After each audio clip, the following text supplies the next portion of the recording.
ဒီနေ့မှာမိတ်ဆွေရဲ့စိတ်ထဲမှာလေးလံထိုင်းမိုင်းနေတဲ့ဝန်တော့ဝန်ဘိုးတွေရှိလားခဏလောက်ခြားထားပြီးကျွန်တော်နဲ့အတူအေးအေးလူလူစကားပြောကြည့်ရအောင်ပါနေအောင်ကြည်နုနုလေးကပြတင်းပေါက်ကနေဝင်လာတယ်လို့မျိုးဒီစကားတန်လေးတွေကလည်းမိတ်ဆွေရဲ့ပင်ပန်းနွမ်းနေနေတဲ့စိတ်နှလုံးသားတွေကိုလွတ်ထွေးမှုတစ်ခုပေးစွမ်းနိုင်လိမ့်မယ်လို့ကျွန်တော်မျှော်လင့်ပါတယ်မောတယ်ဆိုတဲ့စကားတစ်ခွန်းကိုမိတ်ဆွေတို့အခုတလောခဏခဏပြောပြနေတယ်လားခန္ဓာကိုယ်ကမောတာတဲ့စိတ်ကမောနေတာမျိုးပေါ့မနဲ့အိယာနိုးတဲ့အခါငါဒီနေ့ကိုဘယ်လိုများဖြတ်တန်းရအောင်မှလဲဆိုတဲ့အတွေးတွေနဲ့တက်ပြင်းချနေမိပြီလားလူတွေကပြောကြတယ်စူးစမ်းရင်အောင်မြင်ရမယ်တဲ့ဒါပေမဲ့မိတ်ဆွေကတော့တကယ်ကိုစူးစမ်းနေတာပါအလုံးမှလည်းအစွမ်းကုန်စူးစမ်းတယ်မိသားစုအတွက်လည်းအနစ်နာခံတယ်ငွေကြေးအခက်အခဲတွေကြားမှာလည်းချစ်ကိုပြီးရှင်းတန်နေတယ်ဒါပေမဲ့ရလက်ကတော့မျော်လင့်တလောက်ဖြစ်မလာတဲ့အခါငါဘာတွေများမှားနေလဲဆိုပြီးကိုကိုအပြစ်တင်မိတတ်ပါတယ်ပတ်ဝန်းကျင်ကလည်းညင်ဒီလောက်လေးနဲ့မောနေလို့မရဘူးလို့ပြောကြတဲ့အခါကိုယ့်ရဲ့ပင်ပန်းမှုကိုဘယ်သူမှနားမလည်ပြီးတယ်လို့ခံစားရတတ်ပါတယ်မိသားစုကိုကြည့်ပြန်တော့လေသူတို့ကကိုယ့်အပေါ်မျောလင့်ချက်တွေထားနေကြတယ်အဲ့ဒီမျောလင့်ချက်တွေကကိုယ့်ပခုံးပေါ်မှာတောင်ကြီးတစ်ခုလိုလေးလံနေတယ်မဟုတ်လားအတိမတ်ပြုခံရဖို့တဲ့နားလည်ပေးမဲ့သူတယောက်လောက်ရှိရင်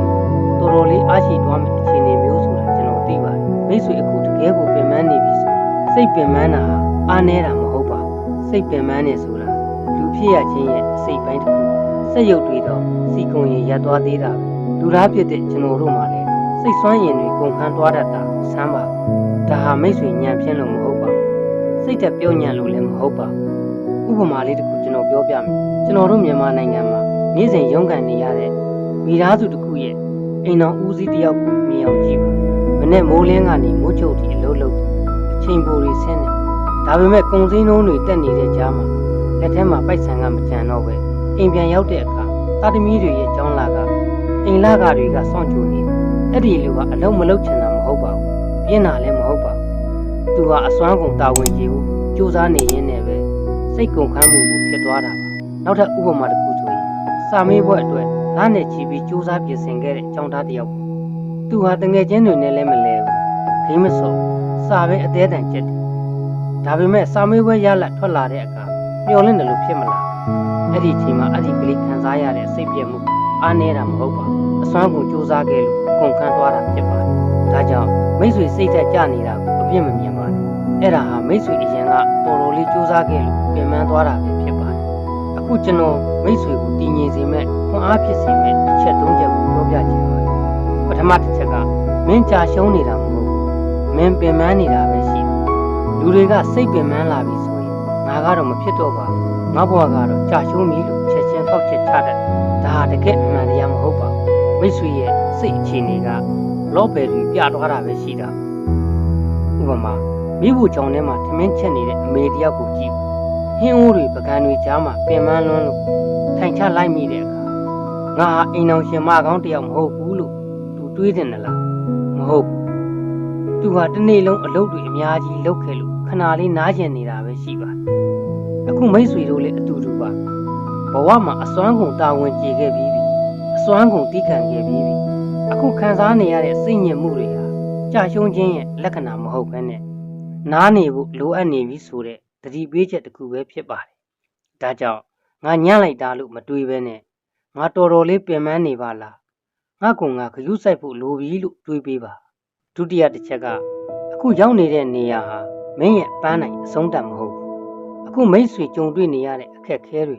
ငွေကြေးကျပ်တဲမှုတွေစိတ်ညစ်စရာတွေဟာ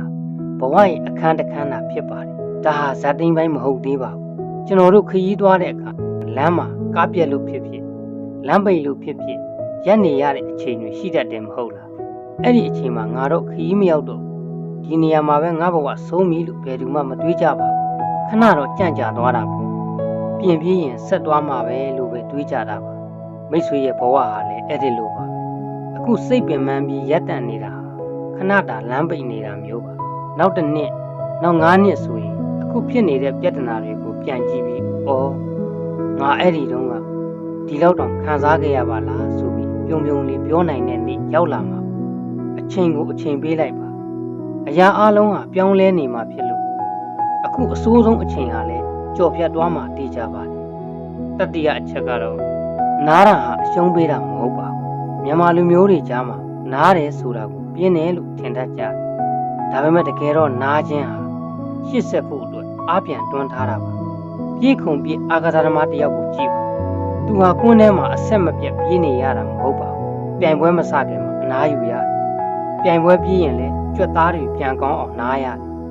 သူနားနေတာဟာပြေးတာကိုလက်လျှော့လိုက်တာမဟုတ်ပါဘူးနောက်တစ်ပွဲမှာပုံမြန်မြန်ပြေးနိုင်ဖို့အတွက်စွမ်းအင်စုဆောင်းနေတာပါ